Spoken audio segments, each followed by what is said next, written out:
wabarakatuh. Perkenalkan, nama saya Lia Amelia dari Prodi Manajemen kelas 22 3D. Di sini saya akan meresum materi strategi dan analisis manajemen sumber daya manusia. Strategi manajemen sumber daya manusia adalah rumusan mendasar mengenai pendayagunaan SDM sebagai usaha mempertahankan dan meningkatkan kemampuan terbaik sebuah perusahaan atau industri untuk menjadi kompetitor atau pesaing yang mampu memenangkan dan menguasai pasar melalui tenaga yang dimilikinya. 5 unsur strategi manajemen sumber daya manusia, yaitu filsafat SDM, kebijaksanaan SDM, program-program SDM, praktek SDM, proses sumber SDM.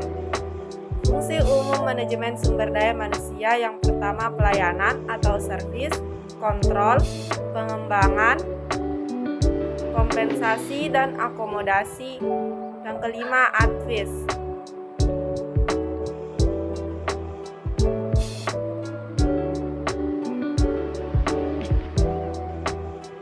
Tujuan manajemen sumber daya manusia. Yang pertama produktif, kedua keamanan dan kepuasan kerja, quality of work life atau QML. Yang ketiga kualitas sumber daya manusia. Yang keempat keuntungan dan manfaat lainnya.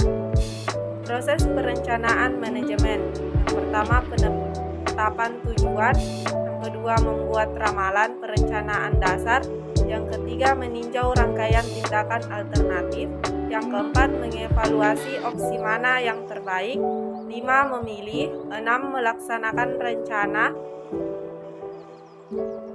Proses manajemen strategi yaitu bertanya di mana kita berada sekarang, mengukur situasi, menciptakan opsi strategis, meninjau opsi strategis, membuat pilihan strategis, menerjemahkan menjadi sasaran,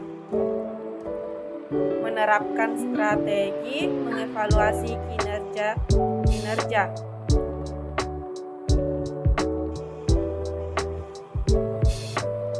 Jenis-jenis strategi yaitu strategi korporat, strategi kompetitif, dan yang ketiga strategi fungsional. Beberapa aspek pendekatan strategi dalam manajemen sumber daya manusia yaitu yang pertama misi perusahaan dan departemen sumber daya manusia, pengarah untuk mencapai tujuan, pengarah persepsi dan pengarah dalam memanfaatkan sumber daya manusia, petunjuk tentang iklim organisasi. Peran sumber daya manusia dalam mendukung keunggulan bersaing strategis. Yang pertama, strategis darurat. Jika strategi dasar tidak berhasil, maka strategi pendukung yang akan digunakan. Yang kedua, peningkatan daya saing. Karakteristik lingkungan bisnis cepat berubah, sehingga peran sumber daya manusia harus terus ditingkatkan.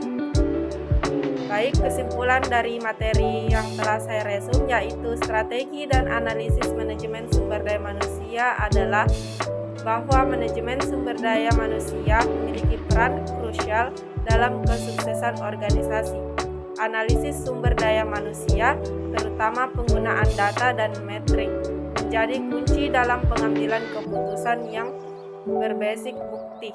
Dengan data yang akurat, organisasi dapat mengidentifikasi tren, masalah, dan peluang dalam manajemen sumber daya manusia, sehingga memungkinkan mereka untuk mengambil langkah-langkah yang lebih efektif. Itulah hasil resum yang dapat saya bacakan. Wassalamualaikum warahmatullahi wabarakatuh.